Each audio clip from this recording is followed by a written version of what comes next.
Hey everybody, it's Chuck Esposito here with Jason McCormick, our buddy Teaser, for another episode of Bookends. It's hard to believe, Jay, this is week 6 of pro football. We're almost a third of the way through the season. It has just flown by so far. Well, I tell you, between all the COVID stuff and the injuries and the high scoring, it's been an incredible season, and college football as well. And I'm really looking forward to, as we start to get to next week, we start to get some Pac-12 and some Big Ten, and college football Saturdays have probably been kind of been ending at 5 o'clock. So I'm looking forward to maybe getting some late games on Saturday night. But no, it's been an incredible season so far. Yeah, it really has. It's been fun. It's flown by, even with some of these issues and hurdles and game dates being changed. We had a Tuesday night game last week. We have no Thursday night game this week. But overall, it's still been fun. I'm glad it's here. We're going to dive into college football first. We're going to talk about a couple of the good games this weekend. We're going to start with Kentucky, 1-2 Kentucky at 2-1 Tennessee. Tennessee's a 6-point favorite in this game, and let's break this thing down a little bit. Well, I don't know that this is a good game this weekend. I think if we look at the SEC, we'd be asking ourselves. I think all SEC games are good. Games. LSU versus Florida would probably be the marquee game, and unfortunately that one canceled out. And we had another SEC that definitely would be on the bottom scale of games to talk about, would be Missouri and Vanderbilt. But Kentucky and Tennessee, here it is. This is an interesting matchup to me because Tennessee, I think they're ranked 17th in the country, won their first 2 games, go into Georgia as a pretty big dog at Georgia last week, have a 21-17 lead at halftime, and then absolutely implode and lose the second half 27-0. I think they turned the ball over 3 times in the second half, just absolutely kind of fell apart in that pressure in Georgia. So they get to come back home. Knoxville's been about 25% capacity, so they will have their fans there. The good news for them is they have not lost to Kentucky in Tennessee since 1984. So they've got that going for them. Hopefully they can find their groove. Kentucky lost their first game at Auburn, and then has played really 2 good games against both Mississippi State. Ended up losing to Mississippi in overtime. But they've got a little bit of swagger. They've got a defense that can play. Only a 6-point dog here. So, again, I think this could be an interesting matchup, especially with the fact that Kentucky isn't going into 80,000 fans in Tennessee, that maybe they can get over that hurdle and find a way to win in Tennessee. Like I said, they haven't done since 1984. That's a big gap. We'll see if they can get past the hump. I think this is the marquee college game of the week. It's number 2 Alabama versus number 3 Georgia. Georgia travels to Tuscaloosa to see if they can change their luck. I mean, Bama's been the team that has just crushed their hopes year after year after year. 2017, who comes off the bench in the national championship game? Some guy named Tua to beat him. 2018, it's Jalen Hurts who beats him. So they have really struggled against Alabama in these big games. They haven't been able to kind of get over the hump. This year they've got a quarterback by the name of Stetson Bennett, who they didn't think would be their starting quarterback. He's played well. He's going to have to, I think, put a lot of points on the board here. I think when you look at Georgia, defensively, they are stout. You can put them up there with any team in the country right now. But offensively, that's where they're going to have to compete with a team like Alabama. I think the big thing here is we've seen this number kind of drop a little bit. There's a good chance that maybe Nick Saban won't be there, and what will that influence be on Bama in that game? But this is a Bama team, awfully tough to play, even with a limited amount of fans or no fans in Tuscaloosa, and Georgia just hasn't had a whole lot of luck against the Crimson Tide over the last decade. Well, Alabama was a 6-point favorite, and since the news of Saban coming out that most likely he's not going to be on that sideline, it's dropped down to 4. I think also a part of that was Alabama's struggle last week against Mississippi. Obviously, that Mississippi offense was able to move the ball. Alabama did it right back to them. Mississippi's played some really high-scoring games, but maybe they showed a little bit of the chink in the armor that Georgia can take advantage of. Again, you brought it up, the fact that we're in this unique season of traveling on the road, and on the road in college football is not what it used to be. So if there's a year that Georgia's going to win at Alabama, maybe it's at this point in time when the fans aren't there, and no Nick Saban is going to be there as well. The key, again, I think, is really going to be Bennett. He really has to step it up, I think, in this game. He's played well, but, I mean, you look at – this is their first road game, too. First road game, and they have to travel to Tuscaloosa. Well, and we saw not an easy task. They struggled. Bringing up Tennessee, they struggled against Tennessee. Tennessee able to put up 21 points on them in the first half last week, and that Tennessee offense is not anywhere close to what they're going to see the Alabama offense. But then they absolutely came and dominated them in the second half, outscoring 27-0, and really being able to turn the ball over and stop the run. So maybe that was the momentum Georgia needed to flip the script going into this game with a lot of confidence. and we'll see what can happen. We'll see. Those are the two college games, guys. We're going to jump into the pros right now. I think there's a really good pro slate this week. We're going to start with two teams in the NFC. Kind of the surprising Chicago Bears at 4-1. They've flipped quarterbacks. They went to Nick Foles, replacing Mitch Trubisky, and the 3-2 Carolina Panthers, who started off a little slow but have really looked good of late, even without Christian McCaffrey. Mike Davis has stepped up. He's been a top 5 back. Interesting stat: a few years ago, Mike Davis was on the practice squad of the Chicago Bears. So maybe he's got something to prove in this game. But these two teams right now are kind of in the wild card mix, and both been impressive early on. And Matt Rule has that offense with Teddy Bridgewater and Robbie Anderson, and DJ Moore had his first touchdown, and Curtis Samuel playing really well. And if they don't get McCaffrey back this week, I don't think he's going to play this week, but I think the following week against the Saints, you're going to see Christian McCaffrey back for the Panthers. Yeah, I don't think we're going to see McCaffrey this week. In this game, this is a 4-1 Bears, 3-2 Panthers. Bears only lost coming against the Colts. They've kind of been doing it with a whole lot of magic and coming back against the Lions, beating the Falcons on a comeback, and then last Thursday against the Bucks, which was a huge game for the books. There was a big, huge amount of money on the Tampa Bay Buccaneers. Bears. The Bears were able to pull a big upset for us. And again, playing Thursday night to where they've got extra rest coming into this game. Carolina's been on fire after losing their opening 2 games, winning these next 3, and kind of have flipped the script on their season. And again, doing that without Christian McCaffrey. Davis has been awesome out of the backfield. They've been able to find a little bit better balance in going to those receivers, and Robbie Anderson, I think, has been a great pickup from them from the Jets. Bridgewater and Matt It's hard Rule. to believe when you think about it that the Jets, that they actually let Robbie Anderson walk when you have a young quarterback like Sam Darnold, and you want to develop that guy, and you let arguably your best receiver just walk out the door. I mean, it's kind of a head-scratcher for that Yeah, and he's kind of taken a different role with Carolina. He was that deep threat with the Jets, and now he's more that possession receiver. Because they have DJ Moore. Doing the crossing routes. So it's been an interesting dynamic that Matt Rule's figured out with that offense. And this is, like you said, these teams are both sitting there in the wild card. So this becomes a very, very important game for both teams.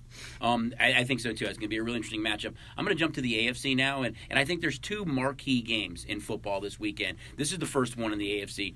It's the 4-1 Cleveland Browns versus the 4-0 Pittsburgh Steelers. They both happen to be in the same division with the 4-1 Baltimore Ravens. It's a great matchup. I think you look at these two teams, the last time the Cleveland Browns were 4-1 was 1994. And you think about the Browns, between 2015 and 2017, those seasons combined, they had less wins than what they have this year. So it's a team that has really kind of taken the next step. Last year, they were that Vogue team. I mean, we had a lot of liability on them to win the AFC, to win the Super Bowl. Everybody loved that team. More tickets. They played horribly. This year, they're off to that 4-1 start.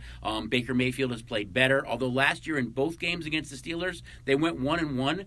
But he threw for less than 200 yards in both games. But it's not really Baker Mayfield, it's that running attack. They come into this game with the number 1 rushing attack in all of football. Of course, it was led by Nick Chubb, who's injured, but they have Kareem Hunt, who arguably is a number 1 back as well. You've got Johnson off the bench, but they're going up against a Pittsburgh team that only gives up 64 yards per game. Cleveland averages 188 per game, 5.5 yards per carry. Pittsburgh, again, only gives up 64, 3.3 yards per carry.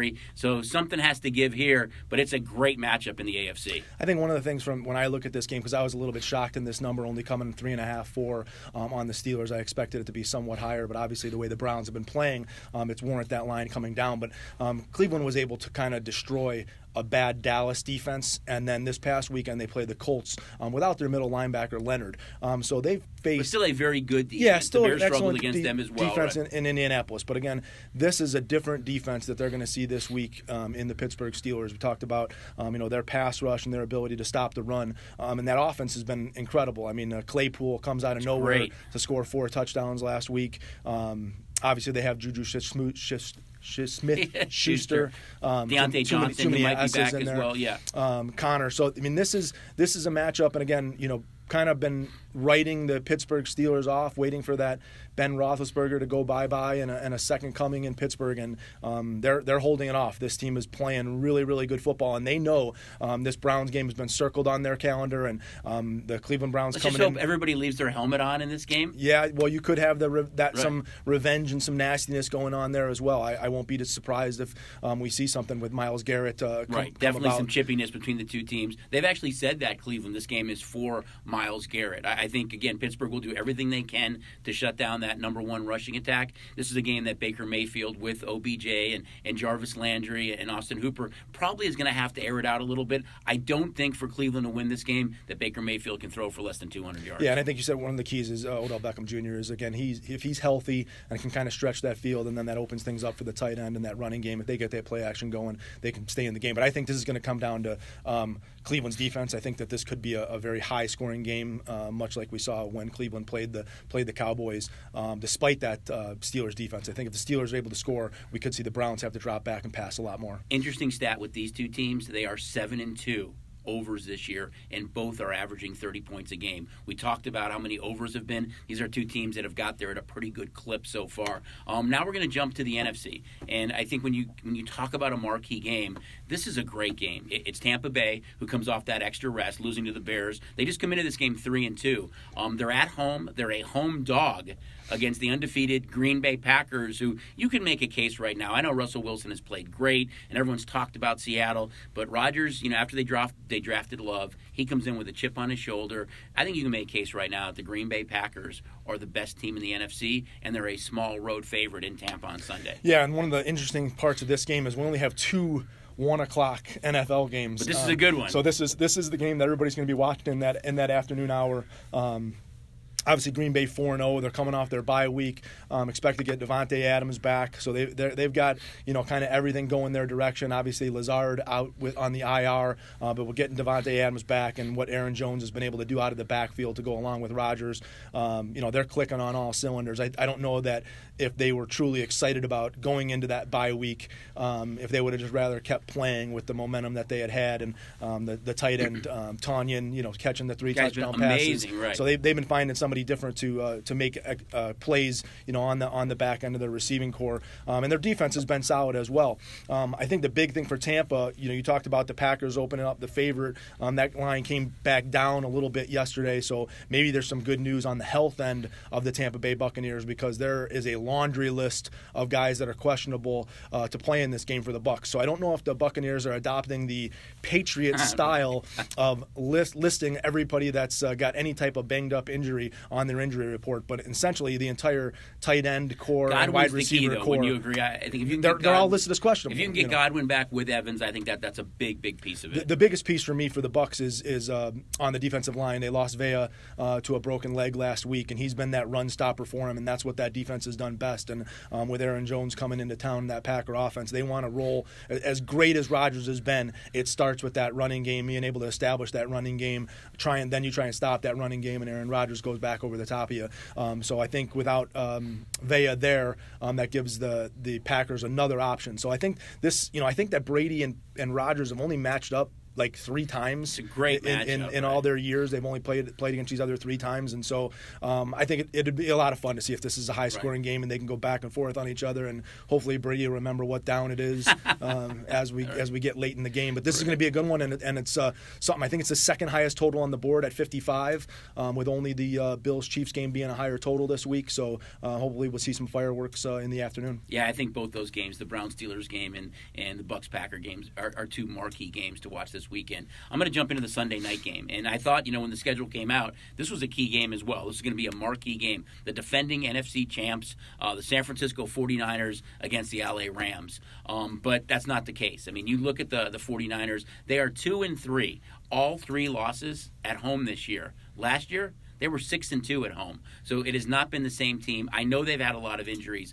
No Jimmy G. He was back last week. He got benched for the 2 interceptions in the first half. But that defense is just decimated by injuries. No Thomas, no Bosa, no Sherman, no Ford. That's not the same team that we've seen before. Kind of an interesting quirk in the schedule, though, for the Rams. The Rams are 4-1.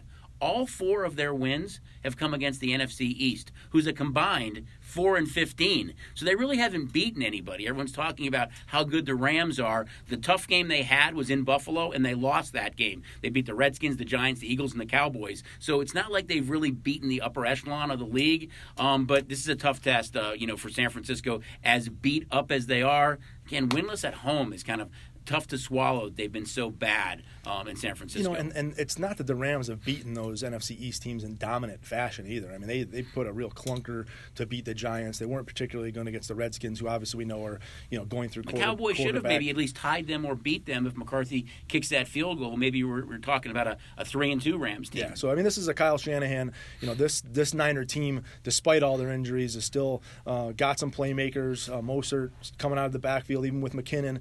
We still don't know who their quarterback is actually going to be this week. They do get Deebo Samuel kind of back on the field and hopefully healthy. You've always got George Kittle. I think it's going to be Jimmy G again. I think, but they haven't announced yet. But this could be a sneaky spot where, again, what team looked the absolute worst last weekend, and you might throw the 49ers name up there, and it was really essentially all the turnovers. They just gave the ball away to the Dolphins, and the Dolphins were able to run away with that game. But this is one of those spots. We'll see if Kyle Shanahan can kind of put that mojo speech together and get the Niners to play one, because really if they lose this one, their season starts to really look at a downward especially trend in that where they're at in the division, division. which we can make Seattle a case that's one of Rams. the better divisions in football. And the Rams are actually a road favorite over a field goal favorite. And if you had looked at this game before the season started, it would have been the exact opposite. The 49ers would have been probably at least a 3.5-point favorite. Yeah, the Rams have done it with somebody different every week. I mean, it seems like Malcolm Brown this week, Darrell Henderson the next week, Cooper Woods. Kupp, Higbee. So Yeah. it's not like you can choose one guy that you want to try and stop them. McVay has that offense kind of every week. It's a different guy, and you don't know what you're planning for. So we'll see what they throw at the Niners this week. Yeah, I think all these games are really good games. We're going to jump now. We have no Thursday night game, as we mentioned earlier, but we're fortunate. We've got a Monday night doubleheader. I'd be good if they got rid of the Thursday games and went to the Monday night doubleheader. I love it. And you can make a case that first game between the Kansas City Chiefs and the Buffalo Bills is a phenomenal game. Buffalo, unfortunately, had their first loss on a Tuesday night. Now they play on Monday Night Football against the Kansas City Chiefs. Well, you've got both of them coming off losses. Obviously, the Chiefs more shocking than potentially the Bills, with losing to the Raiders as a 13-point favorite. Actually, that game went down to 10, but the Raiders were able to go into Kansas City and really bring it to the Kansas City Chiefs, mostly with the deep game. They were able to throw the ball really deep, keep the Chiefs on their heels, and amazingly sneak out of Kansas City with a win. So I talked about this Kansas City Chiefs team, when they're motivated and when they're not. I think that we're going to get a very, very motivated Kansas City Chiefs team this week because of the fact that they're coming off a loss. And obviously, this was the game that was supposed to be played on Thursday night, so we should be watching that game here this evening. And it's going to switch to Monday, obviously, because the Bills played the Titans on Tuesday. And I don't know if the Bills were sleeping on the Titans with the fact that they hadn't been in practice or been in their facility. Titans, right. But the Titans looked absolutely fantastic. They didn't really have to do it with Derrick Henry. The Bills were able to kind of stop the run. Obviously, that was their game plan going into the game, was not let Derrick Henry run all over them. But they couldn't stop Ryan Tannehill in the passing game. And Josh Allen just wasn't able to get it done in his normal, unique fashion. Now, they were missing John Brown in that game, and Diggs was absolutely fantastic on those short routes. They were looking past a little bit. Oh, sure, yeah. Look at Chiefs coming in, we talk undefeated. about that all the time, about kind of those look-ahead games. I think this was a prime example. The Titans were well-rested, even though they didn't have the practice. They were getting a little healthy. They had A.J. Brown back in that game, and the Bills were missing Smokey Brown. So, big factors, I think. But again, if you talk about looking at the success that the Raiders have of being able to go take the top off, if they get John Brown in that game, that's the guy that can do exactly what the Raiders did to them, is to be able to stretch the field and then pick and play underneath. So we'll see. I think the key to this game is this Bills defense, though.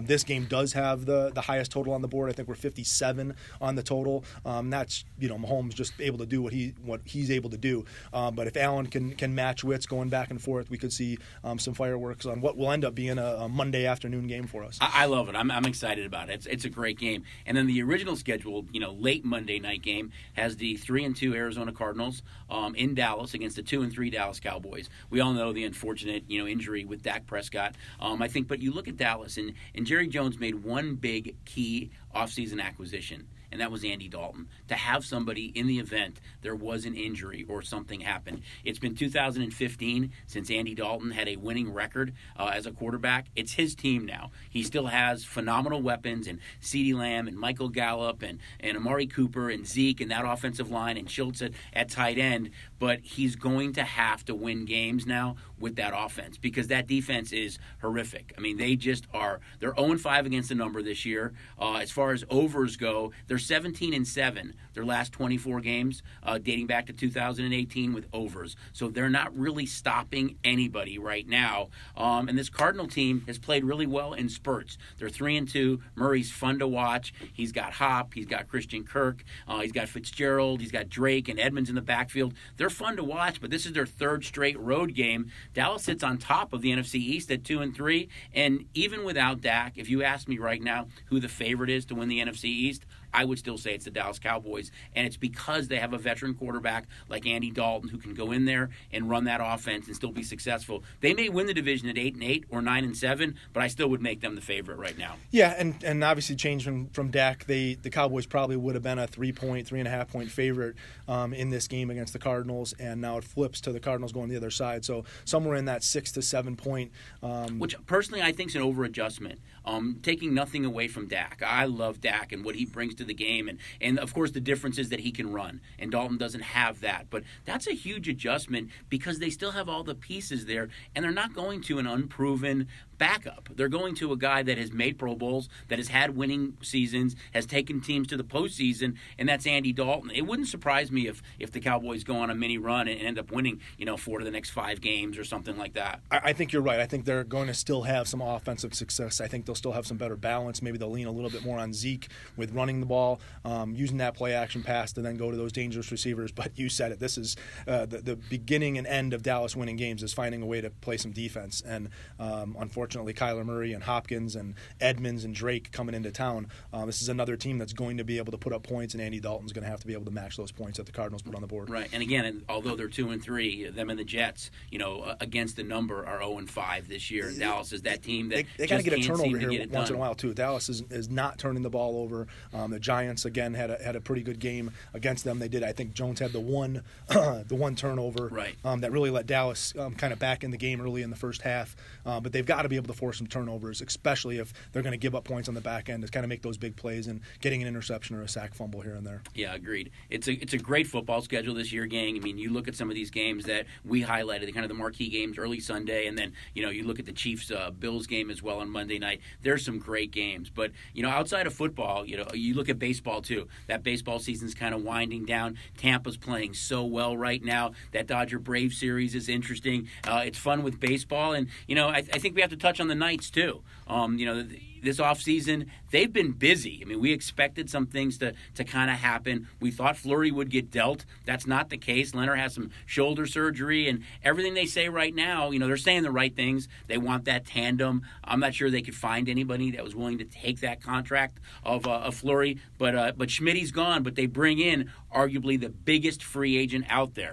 Well, they're no stranger to bringing in the biggest free agent or making that trade deadline deal, and Alex Pietrangelo, the captain of the St. Louis Blues, coming over as a huge, absolutely monster addition to the back end, not on the defensive line. Him and Theodore could be a great tandem for years to come. Obviously, kind of sad to see Nate Schmidt go, one of the original golden misfits. Do you think Theodore will give up that number 27? I heard Pietrangelo is going to take number 7, so okay. Theo gets to keep his 2-7, and Pietrangelo will move to number 7. But it's kind of bringing a different dynamic to this team. I think one of the things we looked at when we talked about the Knights for the last 3 years was that they would always kind of roll out that 4 lines, and all 4 lines can play, and they kind of wore teams down. And by the time that third period came around, they still had some fresh legs and stuff like that. I think that the way that they're kind of rebuilding this stuff, they're definitely going to be a much more top 2-line, 3-line team, and that 4th line is not going to get as much time on the ice. You have to wonder how that translates in that league, because I think there's only 10 guys who actually went to the Cup that are still with the team. So much different than we saw a few years ago. Yeah, but we're gonna get to see some new younger kids, and I like the fact that they're keeping both goalies. We'll see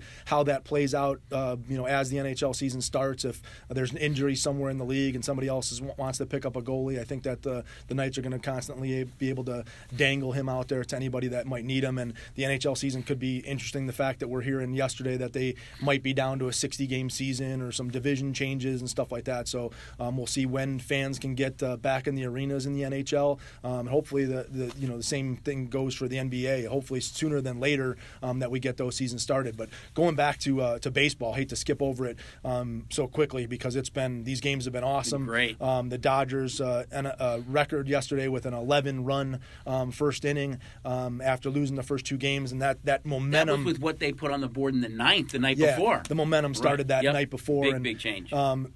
Give the Braves some credit after the 11-run inning to only give up 4 runs the rest of the game, score 3 runs themselves. So sometimes a loss is a loss, and sometimes a loss is a really momentum swing. And so seeing the Dodgers kind of get their groove, they're down 2-1 in the series, and they're actually $1.20 favorite to win the series. So I don't think that this is going to be... I think the pitching lines up well for the rest of the series, right? Scratching Kershaw and then potentially now getting Kershaw back. But again, the Braves won those first 2 games. Those pitchers that they won with are going to be able to come back. We'll see they were 7-0 going into that game. Where they lost that mental state is at. postseason. You can't just write off a Freeman and an Acuna and Albies and the way these guys have been hitting the ball. So I think that could be a 7-game series, and obviously the Astros were able to find a way to win a game and now are down 3-1. But Tampa's looked really, really good, and they've kind of been a different guy other than Randy Arozarena, who's been absolutely unbelievable. Monster, the fact that they're playing their 4th game against the Astros, and I think he's now up to 19 or 20 hits. He's only 2 hits behind Derek Jeter's rookie record for hits in a postseason, and we potentially have a whole World Series to go for Randy Arozarena and the Rays. So could get probably a team we really didn't expect when we were sitting here at the beginning of baseball season is the Tampa Bay Rays to be in the World Series, and they're 1 win away, which is going to be a tough win for them to get. That Astros team's always not going to go away. Altuve's had some infield struggles with throwing the ball. He's been able to overcome it with probably the hottest bat in the Astro lineup. And Brendan Lau has really struggled for the Rays. They actually benched him in the game yesterday at second base, and he got a pitch hit that he didn't really do anything with. So, there's some interesting dynamics going on there, and this could be a really interesting World Series, especially as we talk about them playing in Texas. We were worried about that place not being able to hit home runs, and boy, the Dodgers really showed us that it's you can hit home runs in Texas. They absolutely did. With all this going on, guys, we talked about college football and pro football and baseball, and we touched on the Knights. We love it when all you guys come in and kind of enjoy and experience everything we have to offer. But we'd be remiss if we didn't mention STN Mobile. Trustworthy, reliable, user-friendly. Station Casinos Racing Sportsbook has been around for close to 40 years. If you can't get in, just get the mobile app. It really does bring the sportsbook to the palm of your hand. And one more thing, with all this going on, we've got arguably the fight of the year Saturday night. And Lopez and Lomachenko comes into this fight 14-1. He's the champ. Lopez is 15-0. There's some bad blood between the dads of these two guys. I think it's a phenomenal fight. It's Saturday night. All this going on. You have to get STN Mobile, and we're up to a $100 bonus right now. Yeah, I mean, you can talk about, obviously all the main sports, but between boxing, we got a big UFC card. The golf has been fantastic. The golf's actually in Las Vegas this weekend. There's all of those auxiliary sports have been filling up the menu. NASCAR's been really, really good. So, yeah, and you talked about that bonus. You got to be able to get signed up. Get signed up. Get that up to $100. Put in that $1,000 deposit. Earn up to $100 by playing it.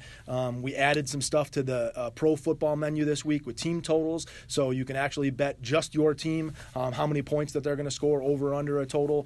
So we continue to push the menu and add a lot of stuff to the menu to give you as many options as possible. It's so cool. Who knows? We might even add pickleball. There's a big pickleball tournament coming up. We talked about that. So, guys, there's so many things going on. Again, STN Sports. Reliable, trustworthy. It's a great mobile app, really user-friendly. He's Jason. I'm Chucky. That's Teaser. We'll see you guys next week for another segment of Bookends.